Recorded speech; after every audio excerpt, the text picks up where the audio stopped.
Welcome sa Rodel Orlina TV channel. So ngayon may panibagong video na naman ako i-share sa inyo. Video ito guys na kung paano nga ba papalit-palitin yung mga kulay. Katulad na lang halimbawa sa video nito. So yun ang gawa natin ng content ngayon guys. Kung paano ko yun gawin. Kaya make sure lang na panoorin mo itong video nito hanggang dulo. Kasi dito ituturo ko step by step kung paano ito gawin. So kung baguhan ka ba lang din dito sa aking YouTube channel, huwag kalimutan na mag-subscribe at i-click yung notification bell. Nang sa ganoon magiging updated pa kayo sa mga susunod ko pa na-upload na video katulad nito. So yun na guys, hindi natin ito patagalin pa. Proceed na tayo pagkatapos ng aking intro.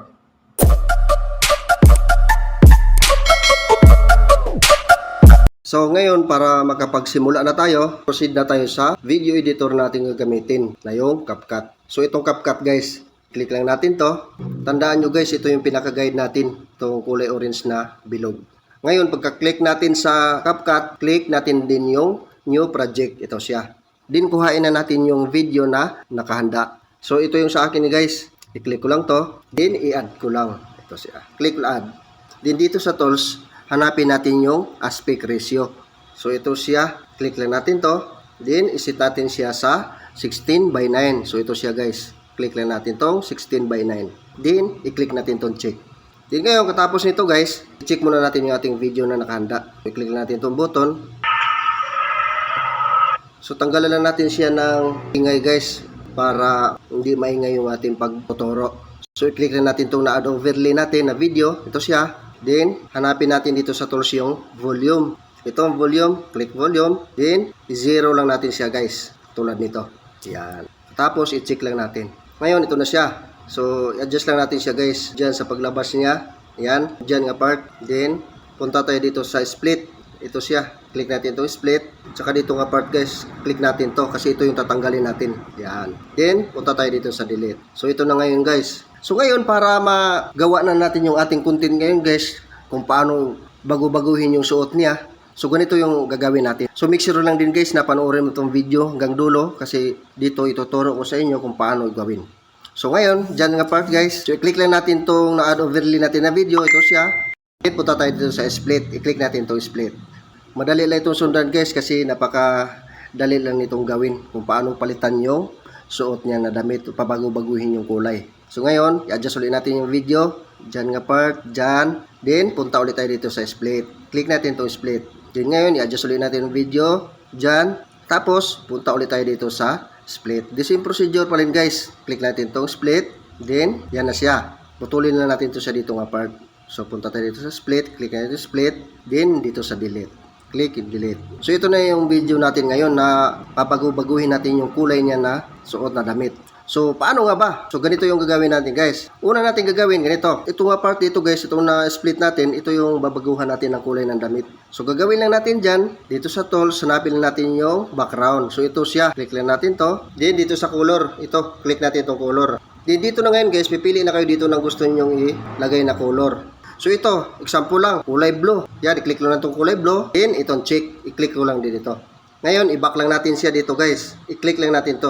May arrow dito sa gilid. Then, dito sa tools, hanapin natin yung remove background. So, para mahanap yung remove background to guys, i-click natin to. Dito nga, na-split natin. Yan, click natin yan. Then, hanapin natin remove background. So, ito siya. I-click natin to. Then ngayon, pagka-click natin sa remove background guys, itong chroma key. I-click natin itong chroma key. Napapansin nyo guys, may bilog siya dito. So, itong bilog nito guys, itapat lang natin doon sa suot natin na damit. Katulad nito. Ayan. Then pagkatapos natin pagtapat dyan guys sa may damit natin, punta tayo dito sa intensity. I-click natin itong intensity. Dito na ngayon guys, i-adjust na natin to siyang bilog na puti. Ito siya. Hilain na natin siya pa kanan. Katulad nito.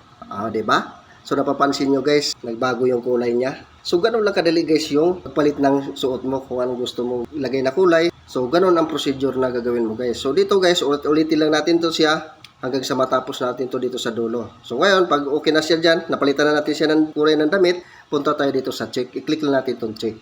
Then next, dito na naman tayo sa pangatlo. The same procedure pa rin. Dito sa tools, hanapin natin yung background. So ito siya. Click background. Then itong color. I-click natin to para makapili na naman tayo ng color na gusto natin ilagay. So, click color. Then, dito na ngayon guys. Pili na naman tayo dito kung alin gusto natin. So, halimbawa, itong kulay pula. Click lang natin itong pula. Then, i-click lang natin itong check. Tapos, katulad kanina, itong may arrow, i-click natin to. Then, Itong pangatlo guys, ito siya, i-click lang din natin to. Tapos dito sa tools, hanapin natin yung remove background. So ito siya, click remove background. The same kanina, i-click lang din natin tong chroma key. Then, itong bilog sa taas. Tapat lang din natin dyan sa may damit. Yan. Then, punta tayo dito sa intensity. Click intensity. Then, ito na naman tayo sa bilog na kulay puti guys. I-adjust na naman natin siya. I-move lang natin siya to the right. Katulad nito. Yan. Diba? Nabago yung kulay. So, ganun lang kadali guys. At kasimple gawin ang tutorial nito. Alam ko matutunan nyo ito guys kasi napakadali at napaka-easy lang nitong gawin. So, kung okay na siya dyan, may kulay na iba ng kulay. So, the same pa rin kanina. I-click lang natin to check sa baba. Then next na naman, dito naman tayo sa pang-apat, sa panghuli. Yan. Punta ulit tayo dito sa tools. Hanapin natin background. So ito siya, click background. Then color. Click ulit natin itong color. Kasi lalagyan ulit natin siya ng ibang color. Click color. Then pipili na kayo dito ng gusto nyo ilagay na color. Halimbawa itong dilaw. Yan. Click lang dilaw. Pag okay na, nakapili ka na, i-click lang din itong check. Yan. Kasi procedure pa rin. Simula dito sa una kanina guys. Ulit-ulitin lang yan siya. So kung okay na siya dyan, balik ulit tayo dito sa may arrow. Click ang arrow. Then, i-click natin to. Itong huling na split natin. I-click natin to. Then, balik tayo dito sa tools. Hanapin ulit natin yung remove background. Napakadaling gawin lang nito guys. Simple lang itong gawin. So, ngayon, itong remove background, i-click natin to. Then, i-click ulit ang chroma key. Then, itong bilog. Ito siya. Itapat ulit natin dyan sa may damit natin. Tulad na yan. Pag natapat na siya, balik na ulit tayo dito sa intensity. I-click natin tong intensity. Then, i-adjust ulit natin ito guys, itong kulay puti na bilog. Yan, di ba? Ay kulay na siya, nabago na yung kulay. Then katapos, pag okay na, i-click natin itong check. Yan. Ngayon, subukan natin siyang i-play guys.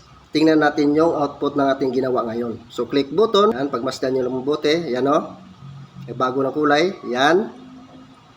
Di ba? So, ganun lang kadali at kasimple ang gawin ng tutorial na ito guys. Kung okay na yan siya dyan, i-click lang natin to arrow sa taas para i-export na natin siya, i-save na natin siya. Click yung arrow, then hintayin lang natin siya nga mag 100% guys. So sana guys na gustuhan nyo ang video nito at may natutunan kayo nang sa ganun, alam nyo na din itong gawin kung kayo na ang gagawa nito guys. So kung okay na siya yan, 100% na, i-click lang natin itong done sa taas. Yan. So ganun lang guys. So ngayon okay na siya, so ito siya, i-click lang natin to. Yan. So sana guys, nasundan yung aking tutorial ngayon at may natutunan kayo. Na sa ganoon, alam niyo na itong gagawin kung kayo na ang gagawa nito. Abangan nyo na lang uli guys yung mga susunod ko pa na uploads na video. Maraming salamat.